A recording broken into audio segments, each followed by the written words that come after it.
talks and what they mean for the African continent. We are joined in studio by Happy Khambule, Greenpeace Africa's senior political advisor. Happy, good evening and thank you for joining us on The Globe. Good evening to you just too. Watching that clip and the words that the UN Secretary General is using, utterly inadequate, point of no return.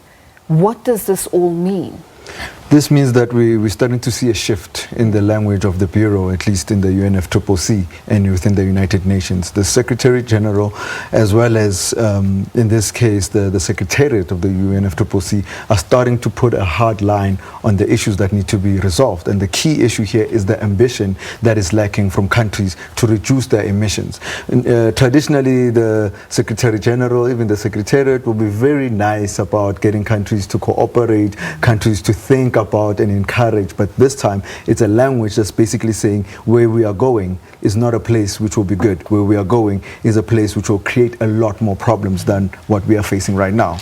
Now, one of the big issues is the fact that a lot of countries and a lot of the big economies do make the pledges, but there's no follow through. So it always feels like it's another talk shop. Is this another talk shop? Well, if the outcomes of this of these negotiations don't result in the necessary outcome, so the outcome here, maybe I should kind of unpack that, is that there's an article within the Paris Agreement which a lot of countries are looking towards. The big issues around mitigation, reducing our emissions, how to adapt, that's basically been discussed and have been agreed to. The big thing right now is a market mechanism, so countries can try to participate in some form of a market where they can exchange credits, carbon credits, and also exchange the offsets which they would use to leverage some of the ambition that they would want. If they are unable to unlock that, then the Paris Agreement will basically be at fault of failing. And the second portion of this is the ambition question of saying, as the Secretary General said, is that the issue around how much emissions each country has put forward to reduce collectively is not bringing us in line with what is necessary. So countries need to increase dramatically what they are putting forward as a contribution. That is what we call ambition. And if we aren't going to get a settlement or an agreement on ambition and Article 6, then it's going to be just another talk shop where we get nothing at the end of the day.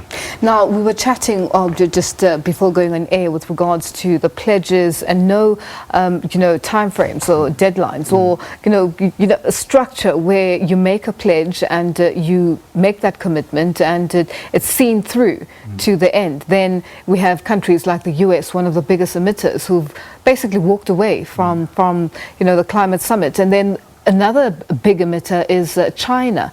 Why do these leading countries seemingly not want to take responsibility and take the lead in ensuring that they show the rest of the world that, listen, we do understand what's going on? For instance, looking at China, that, they're still approving construction of more coal-fired power plants and approving of mines. And, it's very disappointing, so to speak. Well, it's disappointing and irrational, right? The first thing is that there's geopolitics at play here around countries wanting to make sure that they do not lose their position in the global economy.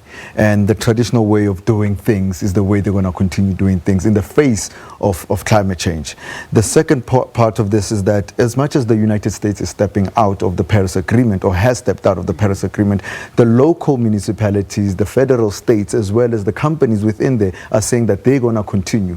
So we're starting to see that not only is it the nation states and the countries or the governments that need to take commitments, it's also other sectors of society. And as much as those things start to happen more frequently, especially in countries where it's not traditionally known to happen, like in China, we will then only see the one side of the coin. But the other side of the coin is that there's a big movement that is forcing the countries to actually either stay, and if they do not stay, that they will take on the necessary contribution. For a very long time, climate change was spoken about as a myth, and a lot of people didn't believe in it. But now we're seeing the effects of climate change. A lot of fires, looking at the Amazon, where there was a huge fire that took a very long time to sort of curb.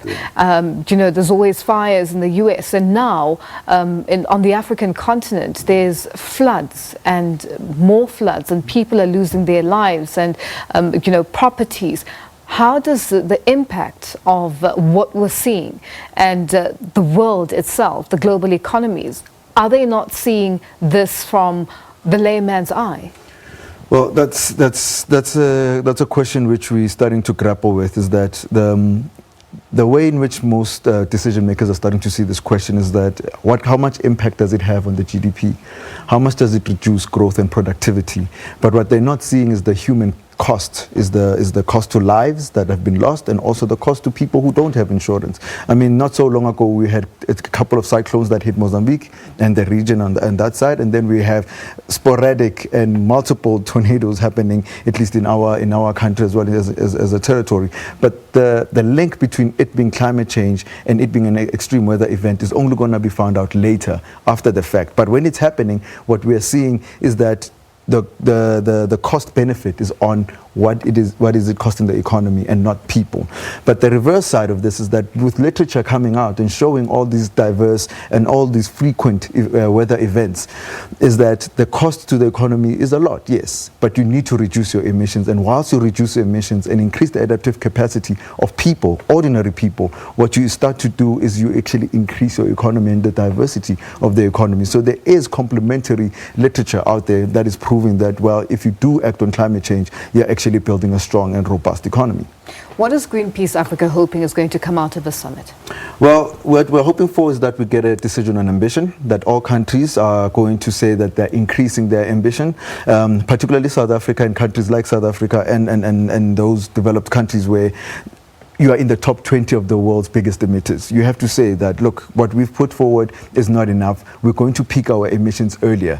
This means for South Africa that we would have to peak our emissions by 2020 and not necessarily by 2025, because that's where we're heading. Our emissions are still increasing. For the continent, what it means is that if our ambition is increasing, that means the associated means of implementation, so the finance that is required, the technology that is needed, as well as the capacity building that will facilitate us being able to address these issues, will then be provided much more easily, because then we have a more thorough understanding of what is required.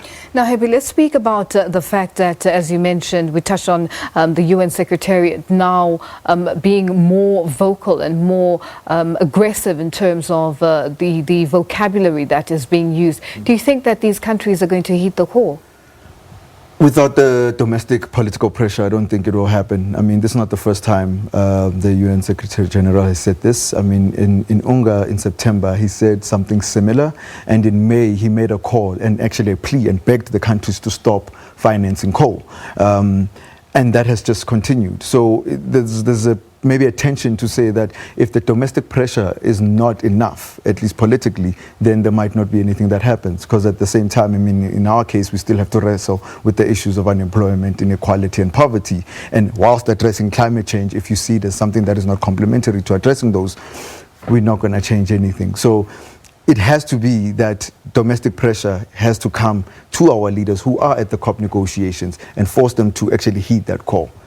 Do you think we're seeing enough domestic pressures coming from all these different global players? In some countries, yeah, we're seeing a lot more pressure than normal. In some places, it's articulated differently.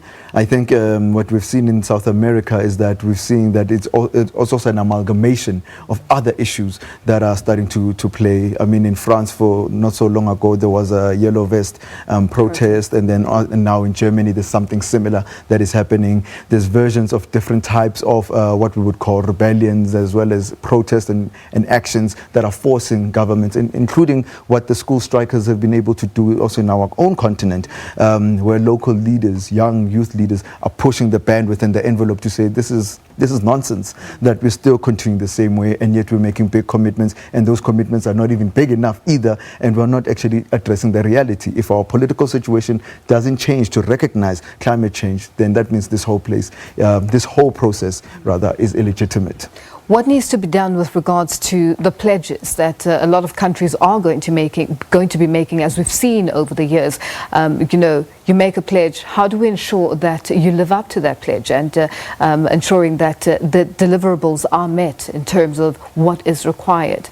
So the funny thing is that right now in the UN or in the UNFCCC around the climate discussion is that we don't have a strong monitoring and evaluation system around who has said what and what they have done. So we've got what we call a peer and review process. So you said, oh, you're going to do this. Have you done that? Okay, great. But we don't think you've done this. Let's talk about how you can do more of this. So we don't have a good compliance and a strong enforcement mechanism at all.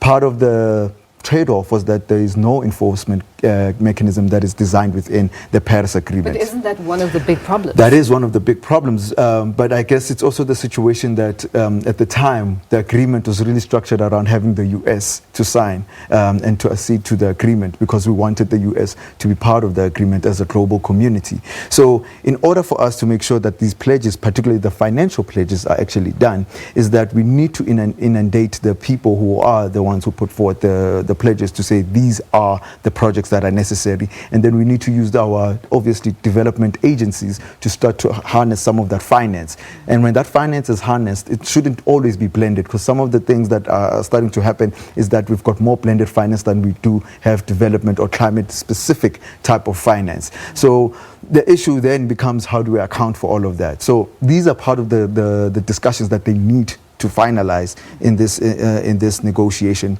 However, we still know that it's not enough what has been put down in terms of reductions as well as money that is required to do the reductions.